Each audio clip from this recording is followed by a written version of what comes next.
Bon début de semaine et on commence la revue de presse. Donc dans Forêt de France, nous est recommandé cette semaine, enfin ce mois-ci, un ouvrage des éditions Ulmer. Donc les éditions Ulmer, qui sont-ils? C'est toujours bien d'aller voir qui c'est qui publie tout ça. Tu coupes le chat, t'es au boulot? D'accord. Bon courage pour le travail, bonne journée, bon début de journée. Les éditions Ulmer, qui sommes-nous? Y a pas un petit truc qui sommes-nous? Oh, y a pas de description? Maison d'édition indépendante depuis 93, des livres beaux, pratiques et des ouvrages de référence. Pourquoi permettre à nos lecteurs de gagner en bien-être, pour permettre à nos lecteurs de gagner en bien-être, en indépendance et en autonomie. Du coup, bah, c'est très bien, les éditions Ulmer, leur site assez simple d'accès apparemment.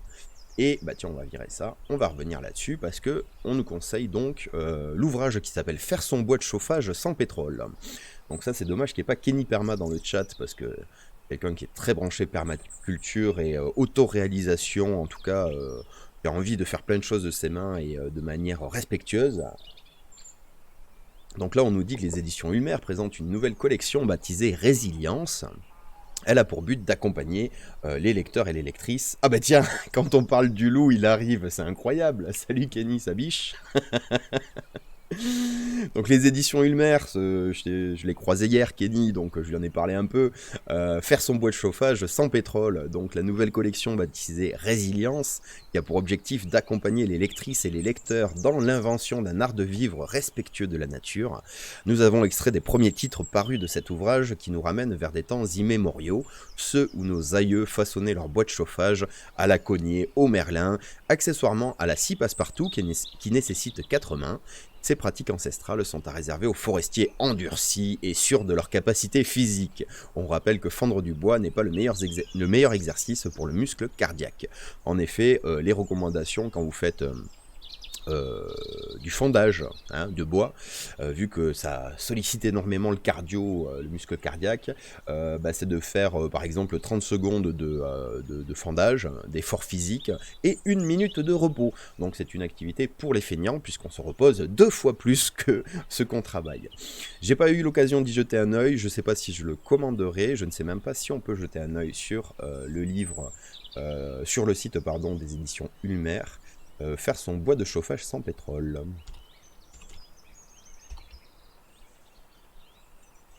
Oh, faire son bois, il va me le trouver. Voilà.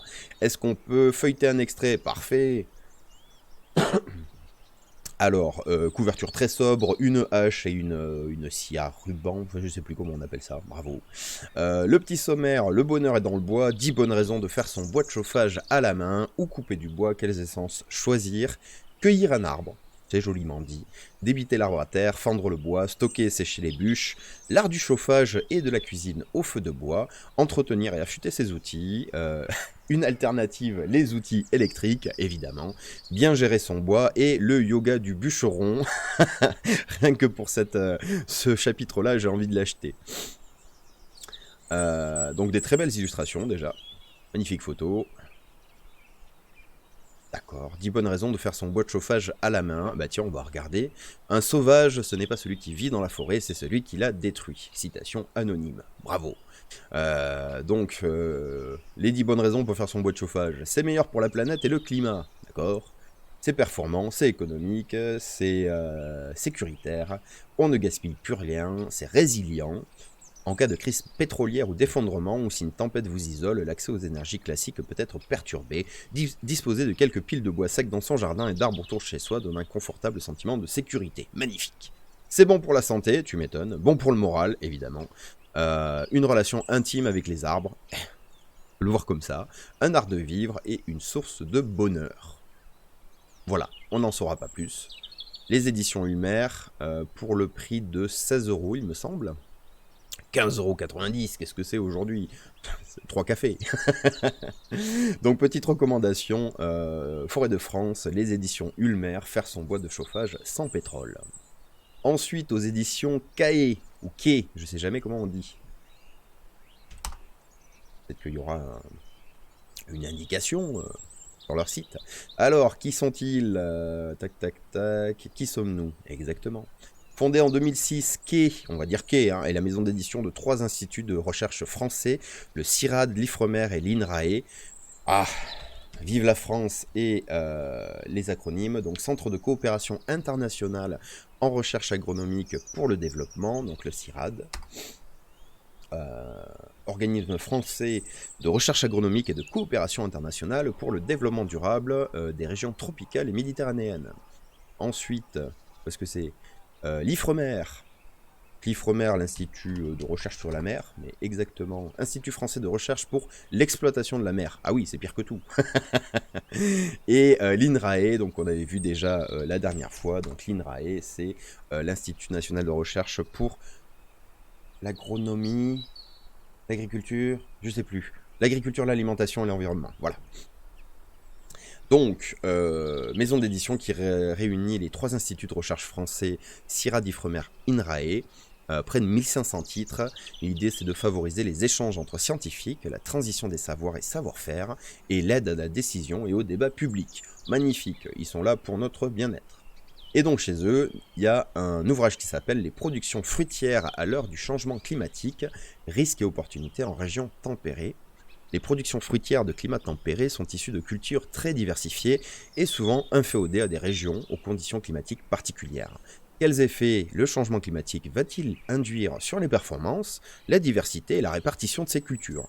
Pour répondre à ces questions, cet ouvrage présente un vaste panorama de connaissances allant des évolutions et des prédictions climatiques aux processus éco-physiologiques et agronomiques déterminant la production des plantes fruitières. Une analyse des impacts potentiels ou déjà avérés du changement climatique aux différents niveaux de production permet d'énoncer les enjeux à anticiper.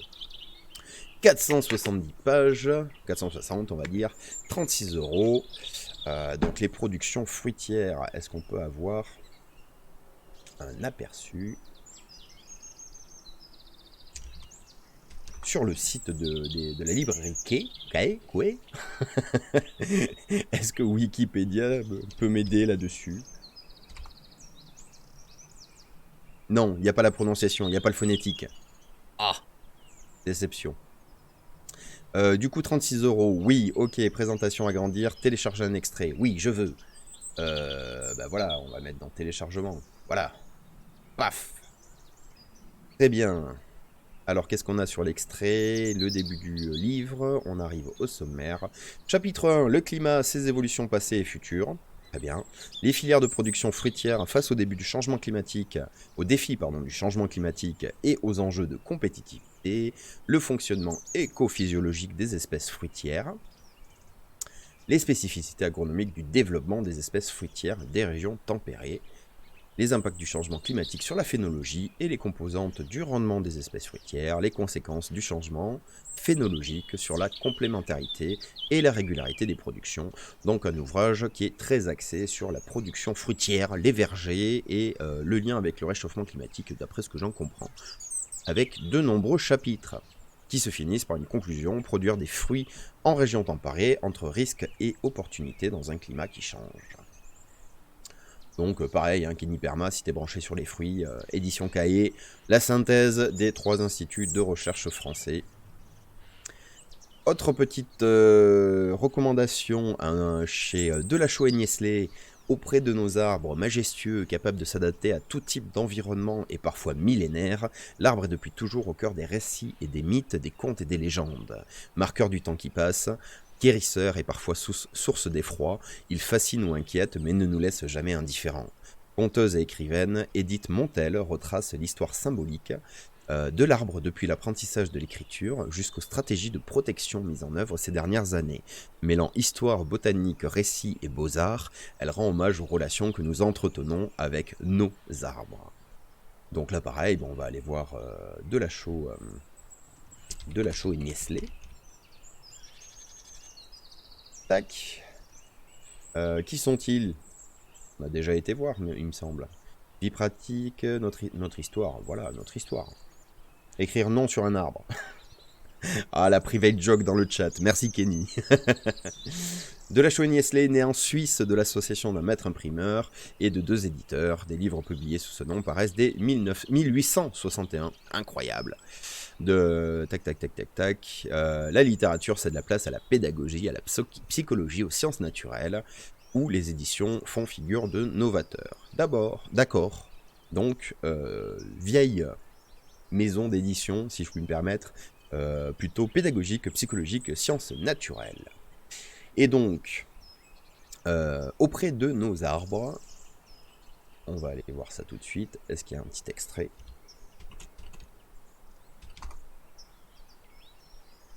Parfait. Tac, tac, tac, tac, tac. Extrait. Télécharger. Voilà. Alors déjà, les photos ont l'air d'une très très grande qualité.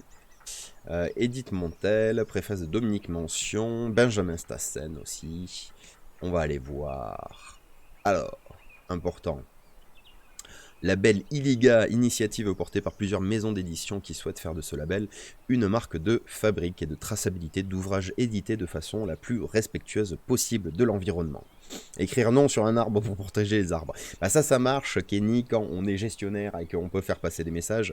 Si toi tu veux te mettre à écrire non sur tous les arbres que tu croises, bon bah, ça servira plus à rien.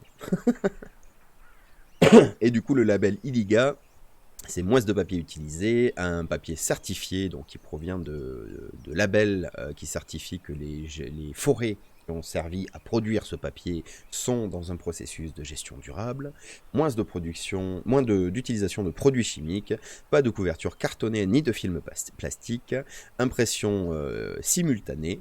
Bon, ça a l'air d'être un avantage. Impression en France et process repensé, donc un label Illiga éco-responsable pour pour l'utilisation de papier issu de forêts certifiées et pour l'utilisation de process qui permettent d'économiser du papier d'après ce que je comprends. Petite citation avant le sommaire. Auprès de mon arbre, je vivais heureux. Jamais j'aurais dû m'éloigner de mon arbre. Auprès de mon arbre, je vivais heureux. J'aurais jamais dû le quitter des yeux. N'est-ce pas, Georges Brassens? Magnifique. Petite préface, très bien. L'arbre, très bien. Et pas de sommaire. Ou je l'ai loupé? Non. D'accord. Donc des très belles photos, et pas plus. Donc on a juste la préface, même pas le sommaire. Je suis un peu déception, Nicolas. Voilà, on va pas se le cacher.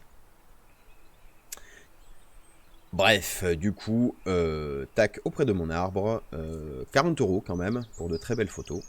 Mais, ouvrage qui retrace l'histoire symbolique de l'arbre à travers les contes et légendes, depuis l'apprentissage de l'écriture jusqu'aux stratégies de protection mises en œuvre ces dernières années. À voir si ça fait partie de la commande de ce mois-ci, on va dire. Et le dernier petit article mis en avant ne concerne pas, il me semble, un article. Qu'est-ce que c'est que cette histoire ? Projet innovant de Forestopic, très bien. Dans la série des petites nouvelles de l'actualité, on passe à la suite. Dans Forêt de France, il y a toujours au début du magazine, ici, quelques petits articles très rapides qui concernent l'actualité. Et là, on a une info, une news sur l'Île-de-France, avec 2 ministres qui inaugurent une plateforme d'éducation à la forêt. Jean-Michel... je ne vais pas y arriver. Attendez, je bois un coup. Jean-Michel Blanquer, ministre de l'Éducation nationale, de la jeunesse et des sports, et Julien Denormandie, ministre de l'Agriculture et de l'Alimentation, se sont rendus le 18 février dernier dans le lycée agricole de la Bretonnière en Seine-et-Marne avec l'association Terre Agir qui promeut entre autres la Journée internationale des forêts. Les ministres ont dévoilé les contours de la nouvelle plateforme web La Forêt et nous, cet outil pédagogique qui vise à sensibiliser les élèves de l'école primaire à l'école primaire et au collège, à l'écosystème forestier français et à ses atouts. La forêt et nous proposera aux professeurs un support pédagogique riche et scientifique et s'adressera aux jeunes de 3 à 18 ans autour des 3 grands axes: apprendre, explorer, jouer. La plateforme permettra d'accéder à des cartes IGN dédiées, de sensibiliser les jeunes publics aux enjeux des écosystèmes forestiers via des quiz ludiques et de découvrir les forêts grâce à des jeux pédagogiques et des outils collaboratifs. La première version est déjà disponible sur le site La Journée internationale des forêts et la version complète sera opérationnelle en mai 2022. Donc ça, c'est toujours super dans la vulgarisation scientifique de la gestion forestière, avoir une plateforme qui permet de sensibiliser les plus jeunes. Bon, bah, on va dire oui, évidemment, toujours oui. Est-ce qu'on peut aller jeter un œil? Donc ça s'appelle, qu'est-ce qu'ils ont dit? Première version disponible sur la Journée internationale des forêts. On va aller voir ça. Donc la forêt et nous, si on tape que ça, est-ce qu'on tombe sur quelque chose? Bah oui, évidemment. Donc le site Journée internationale des forêts. Oh, c'est mignon. Tac, tac, tac, tac, tac. Livret maternel, livret élémentaire, livret collège et livret lycée. Ah ben on peut les télécharger. Bah allons jeter un œil. Le livret élémentaire. Ah, je suis autre. Voilà, livret pédagogique au cœur de la forêt et du bois pour... qu'est-ce que c'était? Pour les 8-13 ans. Au cœur de la forêt. Au cœur de la forêt et du bois, tout à fait. Et alors, qu'est-ce qu'on a là-dedans? Un sommaire, évidemment, quelques chiffres clés. Arbre, qui es-tu? Qu'est-ce que c'est un arbre? Connais-tu bien la forêt? La forêt, source de loisirs et de plaisir. Les métiers de la forêt et du bois, les défis de la forêt et les activités. D'accord. Bah, ça peut être un très bon memento, même si on n'a plus entre 8 et 13 ans. Mais du coup, quelques chiffres clés, bah oui, 17 millions d'hectares quasiment en France, près d'un tiers du territoire français qui est couvert par des forêts, 138 variétés d'arbres en France. Petit rappel qui est toujours bienvenu, 2 tiers sont des feuillus, 1 tiers sont des résineux, 3 milliards de mètres cubes de bois sur pied, oui bon, pourquoi pas, 70 millions de tonnes de CO2 séquestrées, soit 8000 fois la Tour Eiffel, 380 000 personnes qui travaillent dans la filière forêt-bois. Et alors, en comparaison, oui, la forêt française en Outre-mer, 8 millions d'hectares, donc la moitié de ce qu'il y a en France métropolitaine, pour l'essentiel en Guyane, mais 2700 espèces, dont 1700 en Guyane, et l'unique forêt primaire de l'Union Européenne, donc l'Union Européenne de l'autre côté de l'Atlantique, hein. Donc on n'est pas du tout sur les mêmes territoires et les mêmes manières de gérer la forêt, ne serait-ce qu'entre forêt métropolitaine et forêt des départements et territoires d'outre-mer. Qui est propriétaire de la forêt? 75% de la forêt en France est privée, 25% est publique. Et ensuite, ben, on rentre dans l'arbre, très joli titre, je suis jaloux. L'arbre, un être vivant, comment ça fonctionne, le soleil, les racines, l'eau, les résineux, les feuillus, la photosynthèse. Alors, était-ce bien nécessaire de permettre d'illustrer ça en reconnaissant le palétuvier? Ben oui, c'est vrai, pour les régions d'outre-mer. Ne soyons pas métropolitano-centrés. Je sais pas si ça existe. La famille des conifères, connais-tu bien la forêt, les forêts de montagne, les forêts méditerranéennes et les forêts côtières, les forêts tropicales et les autres forêts du monde? Très bien. La forêt, un écosystème parfait, l'humus, les végétaux, les décomposeurs, les champignons, les arthropodes, la chaîne alimentaire. Cette plaquette a l'air magnifique, je vous encourage à la lire si la forêt vous intéresse et que vous n'avez pas forcément de prérequis là-dessus, et ça a l'air d'être très vulgarisé, accessible à tous, donc n'hésitez pas à aller le télécharger. Oh bah ça explique même les différents cycles de transformation des produits, les défis de la forêt, environnement, économie, sociale, donc les principes de développement durable. La forêt pour lutter contre le changement climatique, et ensuite une liste d'activités à faire dans la forêt, donc réaliser une collection de différentes empreintes d'écorce d'arbres. On pourra faire ça nous aussi. Une collection de feuilles, bon là c'est le printemps, c'est pas le meilleur moment, mais quand même. Calculer l'âge d'un arbre et un petit lexique. Bravo, merci, bravo, merci, bravo. Ok, c'était une petite nouvelle intéressante. Faudra revenir dans un moment, une fois qu'ils auront fait le niveau collège et lycée, histoire de pouvoir comparer un petit peu la différence qui peut exister entre deux niveaux de connaissances. 8-13 ans, on est sur de la vulgarisation scientifique qui est abordable par tout un chacun, c'est-à-dire que même à 60 ans, si on n'a pas de valeur forestière, si on n'a pas un minimum de sensibilité là-dessus qu'on n'a pas recherché, le livret élémentaire 8-13 ans, il est parfait pour vous faire découvrir. Après, il faut voir, moi je suis curieux de voir niveau lycée, jusqu'où ils vont pousser en fait l'implication et la compréhension de la gestion forestière et des différentes pressions qu'on peut avoir là-dessus. Mais bon, on verra ça. Tiens, tant qu'on y est, avant que j'oublie, tac, tac, tac, on va se faire un petit quiz. Il y a Kenny Perma, il va me souffler les bonnes réponses. Mince, mince, je ne sais plus écrire quiz. Parce que l'habitude, c'était de faire quelques petits quiz Tela Botanica. Il me semble qu'il m'en reste quelques-uns. Ah oui, oui, il en reste plein même. Est-ce qu'on avait fait le 5? Oui, donc on était au 6. Voilà, donc pour rappel, pour ceux qui ne connaissent pas, Tela Botanica, site français des... Enfin, pardon, comment ils se disent c'est plus marqué. Site des botanistes français, me semble-t-il. Ah bah tiens, hop là, on va faire ça tout à l'heure aussi, tiens. Site des botanistes français, donc c'est un site participatif, associatif, 58 000 télébotanistes, ce qui n'est pas rien, et dans lequel vous pouvez trouver un petit volet quiz, donc il y a une dizaine de quiz à faire. Alors désolé, là on est en direct, on va se les faire. Pour rappel, l'historique, quiz numéro 1 et 2, 40% de bonnes réponses, quiz numéro 3, scandaleux, 20% de bonnes réponses, et quiz numéro 4, 100% de bonnes réponses, si je me souviens bien. Donc, si je veux égaler le record de la dernière fois, il faut que je sois en mode 100% de bonnes réponses sur ce quiz numéro 6. Voilà, il est là. Très perturbant, la taille des quiz. Bref. Alors, Kenny Perma, est-ce qu'il est chaud aussi? Il y en a d'autres qui veulent participer, il ne faut pas hésiter. Ah, en plus, c'est un quiz facile. La moyenne des joueurs, c'est 61%. Facile, facile. Qui suis-je? Donc on voit une photo de quelque chose qui ressemble fortement à une prêle, enfin la famille des prêles. Alors du coup, Ephedra altissima, moi je ne sais pas ce que c'est. Coleria ispida, moi je ne suis pas ce que c'est. Kenny qui est à bloc. Par contre, Equisetum, je sais que c'est une famille de prêles. Equisetum ramosissimum. Ramosissimum? Ouais. Donc ramosissimum, ça ne me parle pas. Mais Equisetum, de base, je vais avoir tendance à le sélectionner parce que le latin me fait dire ça doit être de la prêle. T'es d'accord, Kenny? Si tu ne dis rien, je considère que t'es d'accord. Ouais, tu m'aideras pas. Quoi? Comment ça, tu m'aideras pas? Scandaleux. Deuxième question. On a une photo d'une magnifique fleur blanche.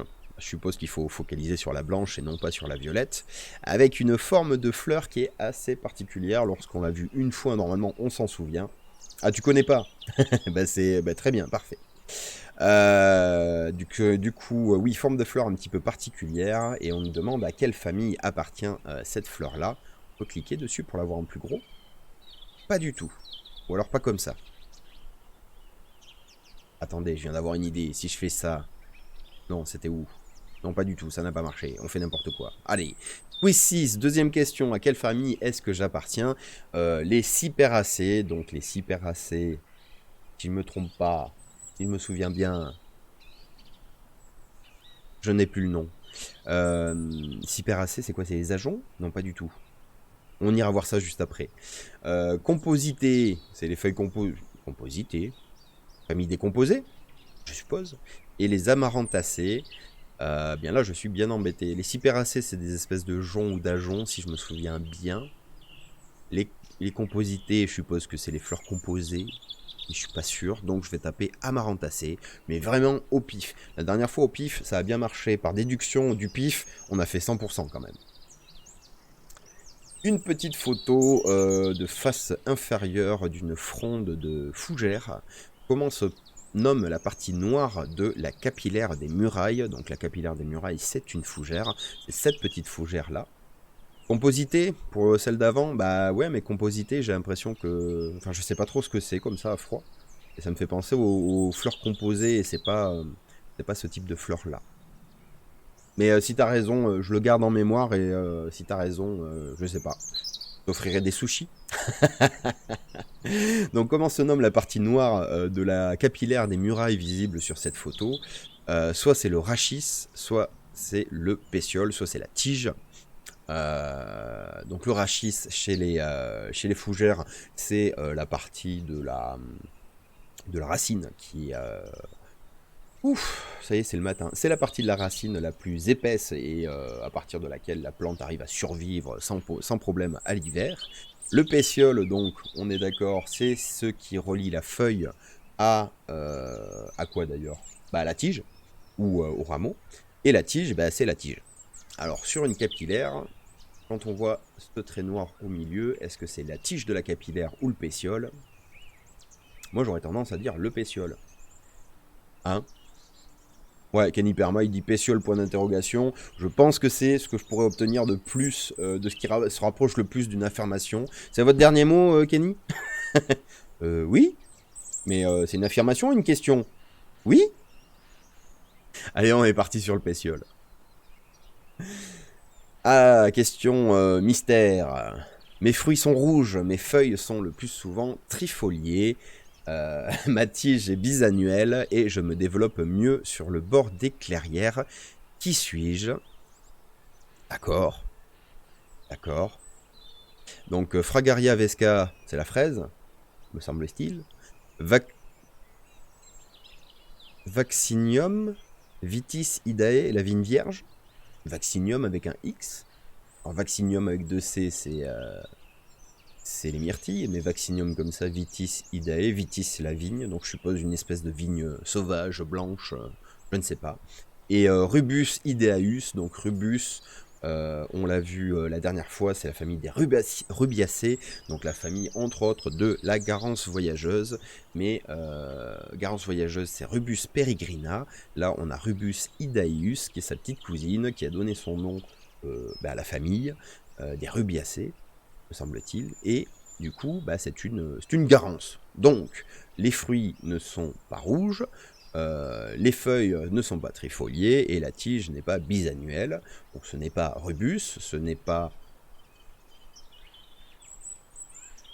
Oui, ce n'est pas la vigne parce que du coup les feuilles sont plus que trifoliées dans la vigne. Donc par déduction, on est sur la fraise. Des fruits rouges, des feuilles trifoliées, une tige bisannuelle et qui se développe mieux sur les bords des clairières, c'est-à-dire en pleine lumière. Ouais, ça colle bien avec la fraise. Photo suivante, illustrée une nouvelle fois par Benoît Bock, qui est un personnage incroyable qui fournit une quantité de photos, à croire qu'il passe sa journée à prendre des photos. Et on nous demande que suis-je? Donc une fleur grande violacée, 5 pétales de nombreuses étamines, Cistus albidus, Rosa sempervirens ou Malva sylvestris.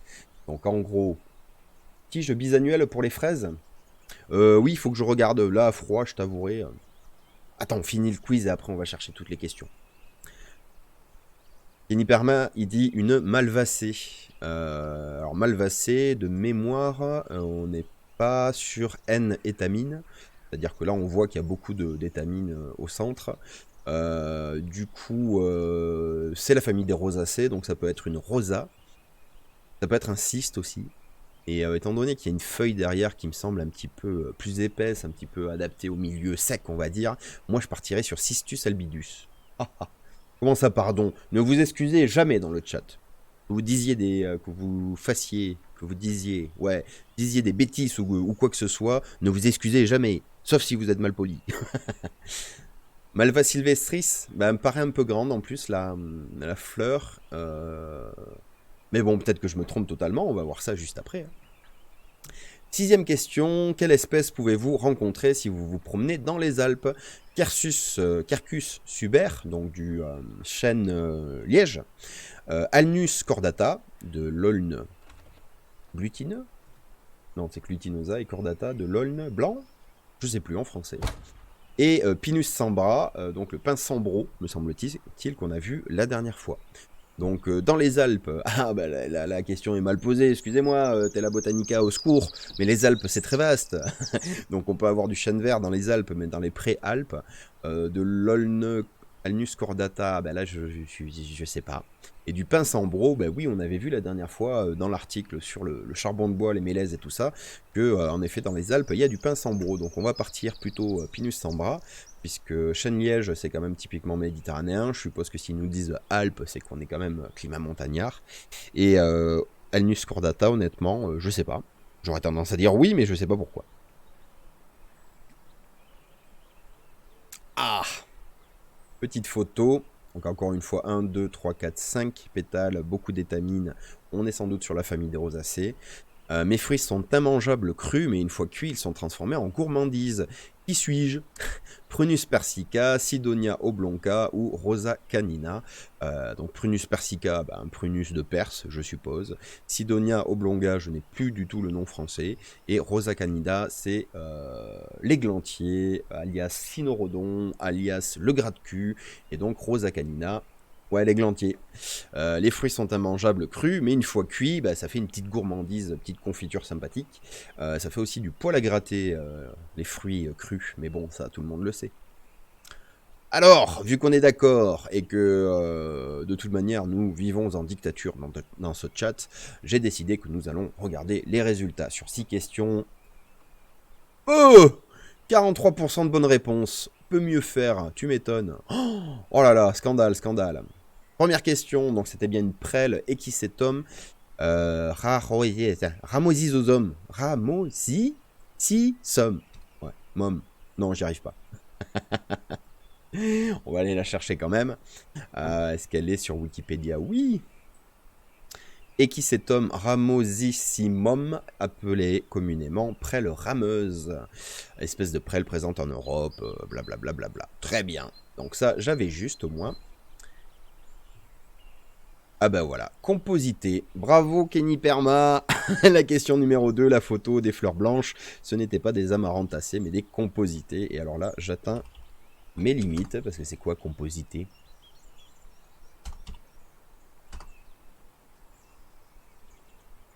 C'est les astéracées. Ouais. Donc les composés. Ouais. Et alors, qu'est-ce qui va pas là-dessus?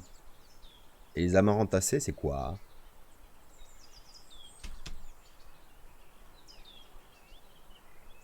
On est où? Non, c'est pas ça du tout. Mais...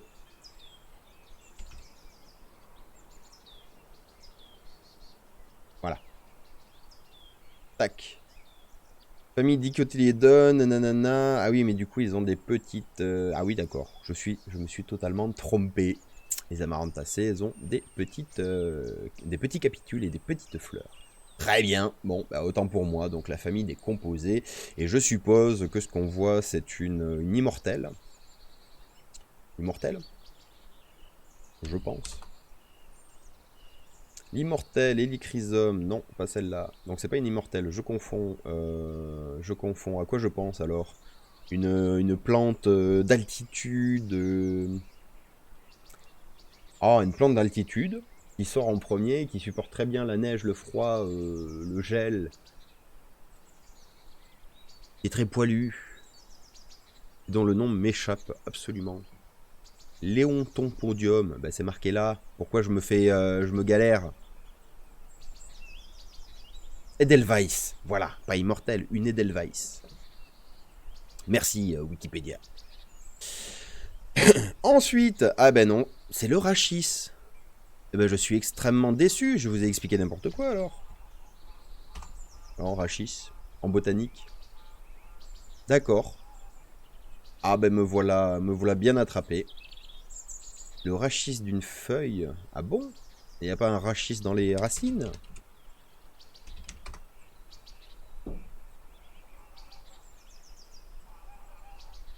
Ah ben non. Eh bien écoutez, mes neurones se sont connectés n'importe comment. Rhizome. Rachis. D'accord. J'ai confondu deux termes. Bravo. Félicitations. Donc du coup, je vous expliquais n'importe quoi, toutes mes excuses. En effet, la partie noire, c'est bien le rachis. Et comme nous le montre ce dessin, ici, voilà. Donc le rhizome, c'est la partie que j'ai confondue tout à l'heure en l'appelant rachis, c'est-à-dire la partie souterraine qui est plus épaisse et qui contient les capacités de survie de la plante. Et le rachis, ça va être la continuité du pétiole au milieu de la fronde. Ah oui, alors ça on apprend en faisant des erreurs, tu peux pas savoir. Mais je suis déçu, je suis qu'à 43%, je suis en train de... Je perds mon rythme là. What? Quoi? Excusez-moi, là, je tombe des nues. Je vous raconte n'importe quoi ce matin, mais à ce point-là. Rubus idaeus. Ah non, le framboisier! Rubia peregrina! Oh là là! Eh ben, écoutez, pour moi aussi, c'est le début de la semaine, je me suis trompé. Rubus, évidemment, c'est la ronce. Merci Kenny Perma. Depuis le début, tu le savais, tu m'as rien dit. Ah ouais, et du coup, j'étais sur la fraise. Oh non! Quelle confusion! C'est nul! En même temps, ils sont méchants parce que d'un côté, ils ont mis la fraise et après, ils ont mis la framboise. Et la framboise, tu peux la confondre. C'est pas rubus, c'est rubia. Oh là là. On revient sur ce que j'ai dit. Erreur du lundi matin. Rubia peregrina, rubia. Et c'est quoi l'autre alors? Rubia. Tinctorum. Ideaeus. Ideaeus, c'est jaune en plus. Oh. Non, c'est rouge, Ideaeus. Ideaeus. Ah, aujourd'hui ça va mal, la botanique est complètement gelée. Donc mauvaise réponse, mes fruits sont rouges, mes feuilles sont trifoliées, ma tige est bisannuelle, le framboisier. Et ben du coup oui, c'est pour ça que le bisannuel te posait problème Kenny, et tu as sans doute très bien raison. Parce qu'en effet la fraise bisannuelle ça me parlait que très moyennement, mais vu que je ne suis pas spécialiste des petits fruits, peut-être que... Oui, bonne journée Claire Manuel, bon courage, bon travail. Merci d'être resté jusqu'au moment où je me trompe. Du coup, la fleur, ah là, au moins, je ne me suis pas trompé, pour une fois que, que je bats Kenny Perma, c'est bien Cistus albidus, parce que Malva sylvestris, on va aller jeter un œil, on est sur la grande mauve, donc on n'est vraiment pas sur le même type de pétales, mais il y en a bien 5, ce dont je n'étais pas sûr de mémoire. Par contre, sur les étamines, je ne sais pas si c'est marqué quelque part, est-ce qu'on a la formule florale? Non, évidemment. Si. 5 sépales, 5 pétales. Et on n'a rien d'autre. Super, merci, bravo les gars. Wikipédia, quand même. Oh, c'est très beau.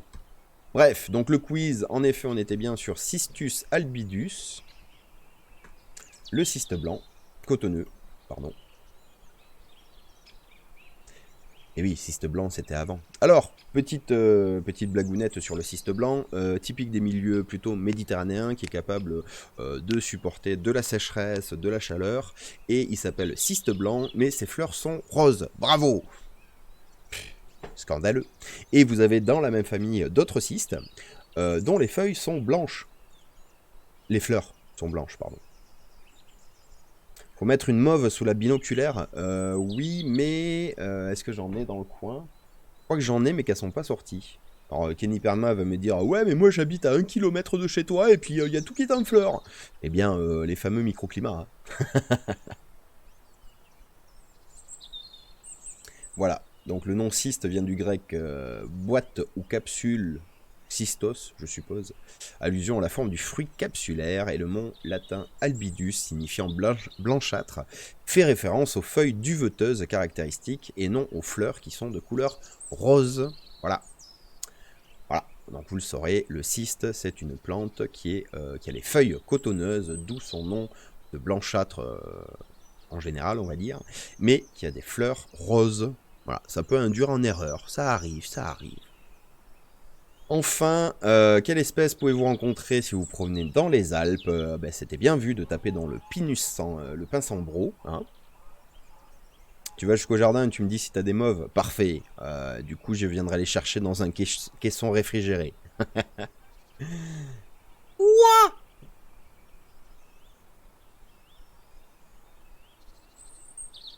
Comment ça, ce n'est pas Rosa canina?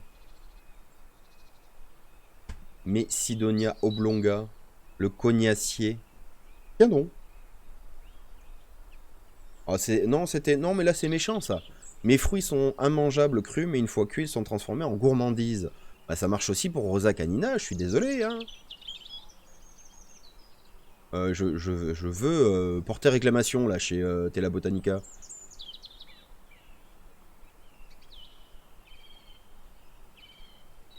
Vous allez me dire, on n'était pas sur la bonne fleur.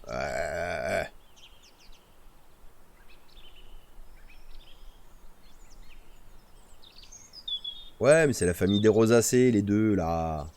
Voilà. Ah, non, non, non, c'était méchant, ça, c'était méchant. Faute, faute. Sauras-tu faire mieux pour ce quiz? Bon, eh bien, je suis un peu déception parce que 43% de réponses correctes par rapport à mon dernier 100%, c'est un peu triste. Tant pis. 8h42, bientôt 9h, bientôt le temps de faire une petite pause aussi, mais avant ça, on va continuer avec... non, ça c'est un gros dossier, guerre en Ukraine, quelles conséquences sur la filière? On verra ça juste après au retour de la pause. Par contre, on peut se faire un petit article rapido, puisque Forêt de France, cette semaine, c'est sur le thème des scieries. Et un petit encadré dans le dossier scieries nous informe sur l'état actuel, on va dire, des scieries françaises, me semble-t-il. Donc à ce jour, en France, on a 80 scieries industrielles. À la fin des années 60, la France comptait 10 000 scieries, et en 2020, elles ne sont plus que 1308. La grande majorité de ces unités transforment de petits volumes. 1230 scieries produisent moins de 20 000 m3 de sciage par an. Il s'agit d'unités artisanales ou semi-industrielles qui œuvrent au cœur des massifs forestiers et développent le service direct aux particuliers. Ce maillage a montré son utilité lors des périodes de confinement alors que les négoces se trouvaient à sec. La scierie industrielle, composée de 79 unités, donc la différence entre 1230 et 1308, je suppose. Donc la scierie industrielle en France, c'est 79 unités qui produisent plus de 20 000 m3 de sciage par an. Donc en gros, la limite des 20 000 m3, ça permet de classifier si on est en petite scierie ou en scierie de taille industrielle. Tac, tac, tac, tac, tac. Et elles n'ont pas d'autre choix que d'investir pour survivre dans un milieu hautement concurrentiel. Leader incontesté du sciage résineux en Europe, l'Allemagne, qui en produit plus de 20 millions de mètres cubes, inonde les marchés de produits calibrés de qualité. La France n'a pas à rougir, elle est à la 5e place, derrière la Suède, la Finlande et l'Autriche. Donc Suède et Finlande, on est sur Scandinavie, donc des pays qui ont des taux de boisement totalement incroyables. Donc la 5e place de la France, c'est une place conforme aux caractéristiques de sa forêt, qui est dominée par les feuillus. Elle est du reste la première productrice de sillage feuillu. Les plus grosses scieries françaises transforment des résineux au moyen de scies circulaires pour les petits et moyens bois, de rubans pour les gros et très gros bois. L'Alsacien Siat domine l'activité en produisant 400 000 à 500 000 m3 de sillage sur un seul site. Celui-ci a adopté le modèle allemand en accueillant une centrale de cogénération et une unité de fabrication de granulés pour valoriser ses connexes. Donc les connexes, c'est tout ce qu'on appelle aussi les déchets de production. Donc ça va être la sciure, les écorces, les chutes. Et du coup, c'est transformé soit en granulés pour être revendu, soit pour être utilisé au sein d'une centrale génératrice de chaleur et d'électricité au sein de la scierie. Sur son site de Sougy-sur-Loire, dans la Nièvre, la première... J'ai loupé une phrase, hein. Ah oui, le groupe transforme sensiblement les mêmes volumes, mais sur plusieurs suites. Son usine de Sougy-sur-Loire a été la première à pouvoir transformer des billons courbes, donc je suppose des billons courbes, des billons qui ne sont pas droits, améliorant ainsi le rendement matière en 5 points. Très bien. Piveteau Bois complète ce panorama avec ses 2 sites de production en Vendée et en Corrèze, donc ce qui s'appelle Fargebois. Les gros acteurs du sillage résineux développent la seconde transformation de leurs produits à destination des marchés de la construction, donc spécialisés dans le lamellé-collé, les bois aboutés, les panneaux de contre-collés croisés. La valorisation des connexes en bois énergie améliore significativement la trésorerie de ces entreprises. Tout à fait. Donc, article un petit peu spécialisé, vous allez me dire, mais ça permet de voir déjà que l'activité industrielle, en tout cas le sillage français, en 60 ans a été presque divisé par 10. On est passé de 10 000 scieries à 1300. Sur ces 1300, il y en a la grande majorité qui est artisanale, on va dire, et 80 à peu près qui sont au niveau industriel, qui transforment plusieurs centaines de milliers de mètres cubes par an, et qui sont spécialisés dans la seconde transformation. Alors autant les petites scieries sont un avantage pour le maillage du territoire et la réponse directe de la vente aux particuliers, autant les scieries industrielles, elles visent très clairement la concurrence européenne, voire mondiale, en tout cas la concurrence sur des produits distribués au niveau de l'Europe ou au niveau du monde. D'ailleurs, si vous êtes passionné de Syrie, sait-on jamais, il y a un petit ouvrage qui est paru par Maurice Chalaillé, publié chez l'Harmattan. Formateur et expert reconnu dans le monde de la Syrie, Maurice Chalaillé a créé en 2003 l'Observatoire du métier de la Syrie dans le but de mesurer les évolutions du secteur et d'anticiper ce qu'il sera demain. Dans ce 8e ouvrage consacré aux Syries françaises, l'auteur présente les avancées technologiques de 1930 à 2020. Il s'intéresse aussi à l'actualité récente en montant l'impact du Covid-19 sur le secteur d'activité. L'ouvrage donne enfin largement la parole aux acteurs en rapportant les témoignages de 15 entrepreneurs qui ont investi pour rester dans la course. Donc là, de ce que j'en comprends, bah tiens, on va aller jeter un œil. La Syrie française.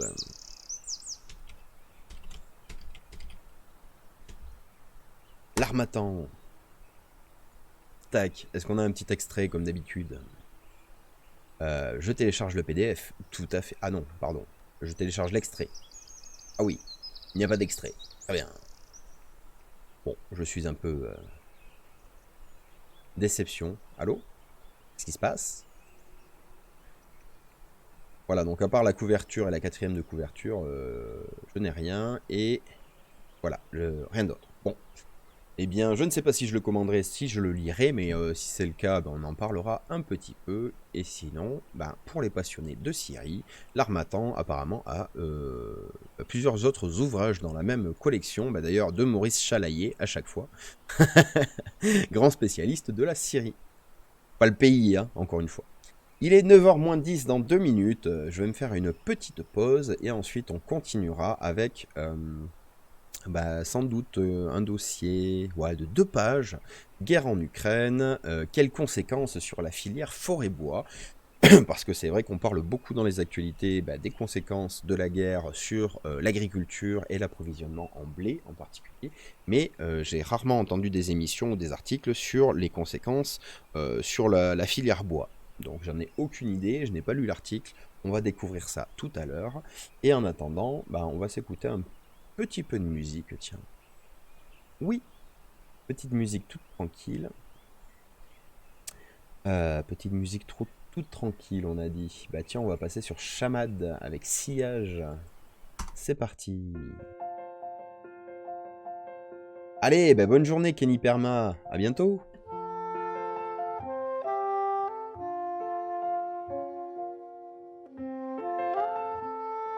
Hop là. Et on va regarder un petit peu.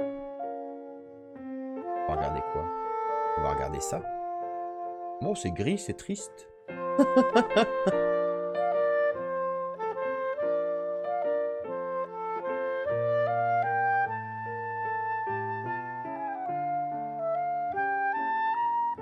Allez, c'est parti pour 10 minutes de pause en musique avec le groupe Chamad et leur rythme des plus délicats. Je vous laisse apprécier, je me tais. À tout à l'heure.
Allez hop, on est reparti. Où est ma caméra? Ah, revue de presse. Ah Bon. Bon. Il y a la revue de presse qui veut plus s'afficher.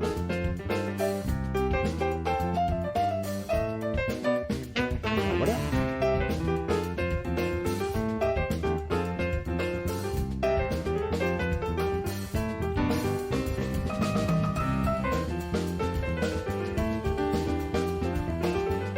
On est toujours lundi, lundi combien d'ailleurs? 11 avril. Il est 9h du matin. On écoute Chamad avec le piano enjoué de mon frère. On va laisser finir le morceau tranquillement avant de se lancer dans un nouvel article sur l'impact de la guerre en Ukraine sur la filière forêt-bois. Une telle différence entre le thème du sujet et la musique n'a jamais été publiée jusqu'à ce jour.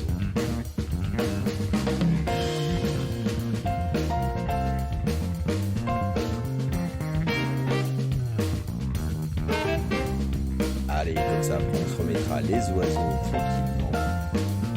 On met voilà.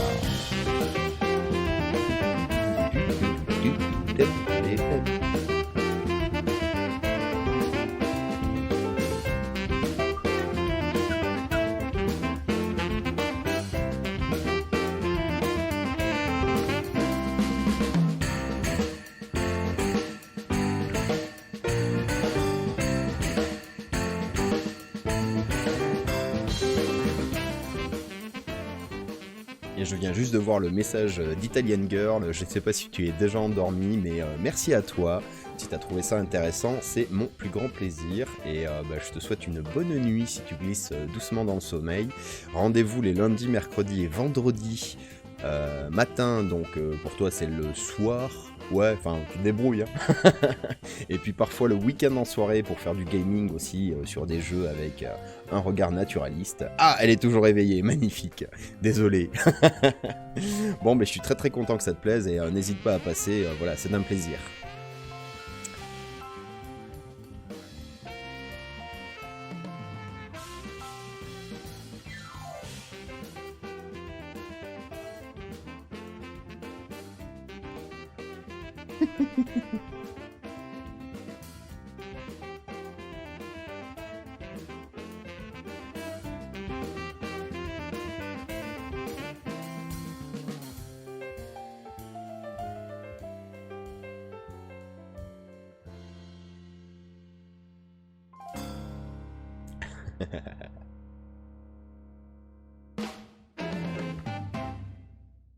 Mais quelle belle conclusion pour commencer une revue de presse. Lundi 11 avril, il est 9h, passé de 3 minutes.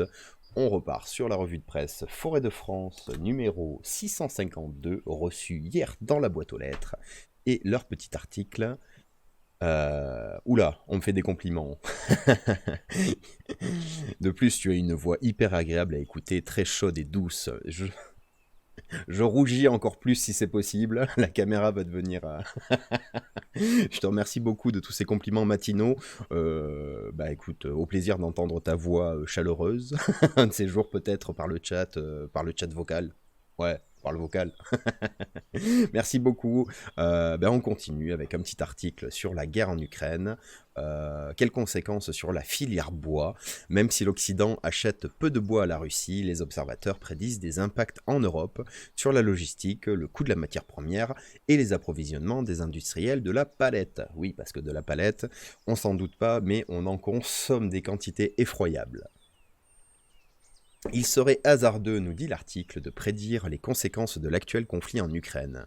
À l'heure où nous écrivons ces lignes, la guerre reste limitée aux frontières ukrainiennes et si deux pays font l'objet de sanctions financières et économiques, la Russie et la Biélorussie, seule la Biélorussie est pour l'instant concernée par une interdiction d'exporter du bois vers l'Union européenne.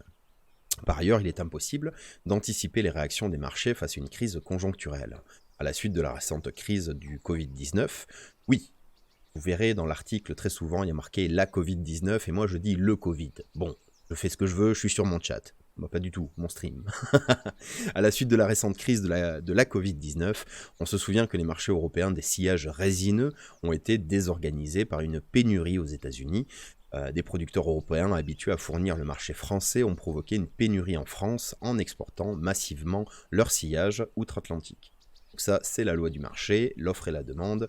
Évidemment, quand vous avez une offre qui est beaucoup plus forte outre-Atlantique, eh bien, nos scieurs ont tendance à en profiter, qui peut leur en vouloir, mais c'est ce qui peut expliquer qu'il y a quelques mois, non seulement il y a eu une augmentation de la demande pendant les confinements, donc de la demande en bricolage et donc en matériaux bois, que ce soit du sillage, des menuiseries,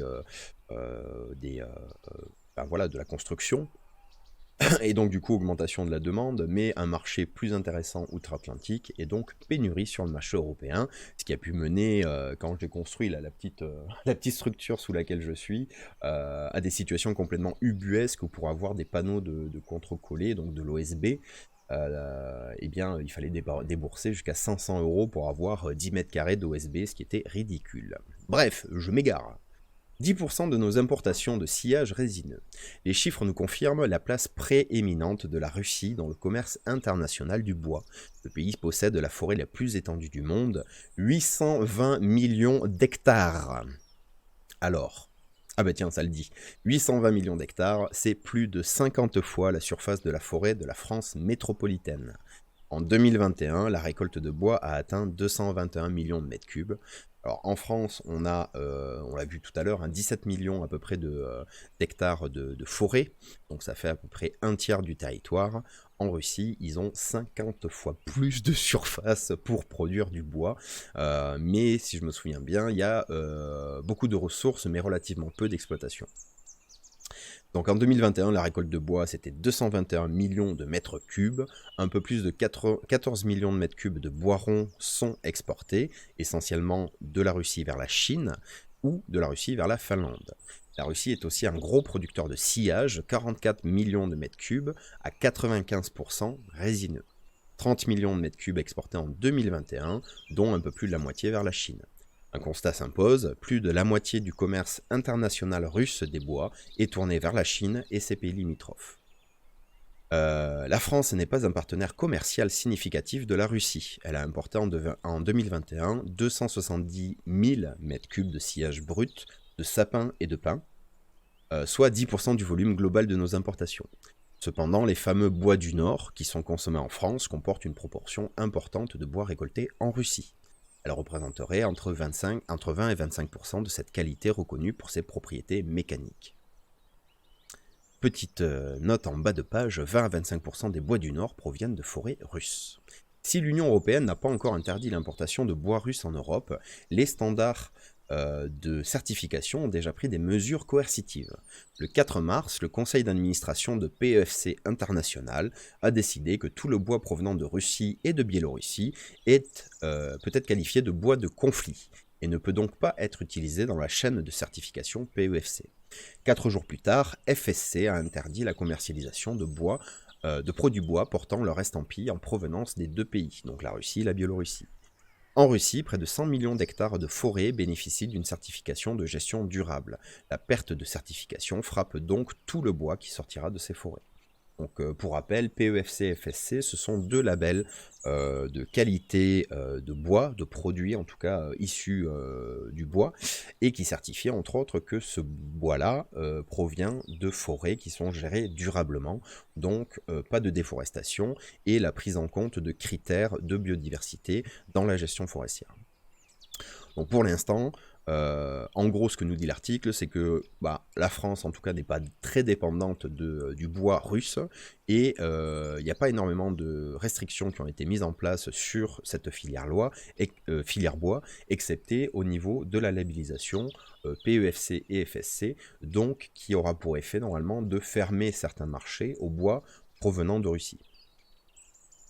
Une logistique à l'arrêt. En l'état actuel des sanctions, la plupart des observateurs des marchés internationaux du bois prédisent, avant la pénurie, des conséquences sur le transport. Les sanctions financières risquent de compliquer la logistique des approvisionnements. À ce jour, la majorité des transports par conteneurs au départ et à destination de la Russie est bloquée. Pour s'adapter à ces difficultés, les importateurs et les raboteurs réorientent leurs approvisionnements vers des pays scandinaves. Leur bon niveau de stock leur permet aussi de trouver des alternatives. La guerre elle-même produit des conséquences inattendues sur le transport routier. Un nombre disproportionné de chauffeurs routiers européens sont ukrainiens et ils sont maintenant retournés défendre leur pays, exacerbant une pénurie de chauffeurs déjà existante en raison de la pandémie de Covid. Bon, là, conséquences difficilement prévisibles. Anticipant une pénurie et une hausse du coût de la matière première, les deux syndicats affirment travailler avec les gouvernements européens pour identifier les solutions qui permettront de limiter les pénuries, augmenter les récoltes, garantir la sécurité des approvisionnements. C'est vrai que quand on pense au bois, on ne pense pas assez souvent à la nécessité de le transporter entre les endroits où il va être récolté, les endroits où il va être transformé, les endroits où il va être vendu. Et donc forcément, si on a un défaut sur la chaîne d'approvisionnement, eh bien on a un défaut d'approvisionnement tout court. Une opportunité pour le bois énergie. La hausse du coût de l'énergie constitue déjà une réalité, et elle concerne en France tous les acteurs de la filière forêt-bois. Le renchérissement du prix des énergies fossiles sera inévitablement répercuté sur toute la chaîne de valeur des produits bois, depuis la forêt jusqu'à la transformation ultime du matériau. Donc ça, évidemment, la filière forêt-bois risque aussi d'entrer en crise à un moment donné vis-à-vis des prix, étant donné que si on continue à avoir une augmentation du prix du pétrole et qu'on a une filière qui reste encore très dépendante évidemment du pétrole, en particulier sur le transport, on va avoir une répercussion mécanique de la crise pétrolière sur le prix des produits bois. La crise peut également offrir une opportunité au marché français en stimulant la récolte nationale et les industriels de la transformation. On l'a constaté l'an dernier lors de la pénurie post-Covid vis-à-vis des sciages. La hausse des prix du gaz et des carburants ne peut être que favorable aux énergies renouvelables qui devraient bénéficier d'un soutien plus appuyé des pouvoirs publics pour réduire notre dépendance aux énergies fossiles. Et donc là, évidemment, dans l'article, quand on dit énergie renouvelable, on inclut à l'intérieur la ressource bois, qui est une énergie renouvelable, même si ce n'est pas une énergie qui est totalement décarbonée, bien au contraire. Et petit encart de fin d'article, l'industrie de la palette inquiète. La Fédération européenne des fabricants de palettes et d'emballage du bois, la FEFPEB, donc la FFPEB, estime que le conflit en Ukraine devrait entraîner dans les semaines à venir, une pression importante sur l'approvisionnement en bois, et donc en palettes et en emballage.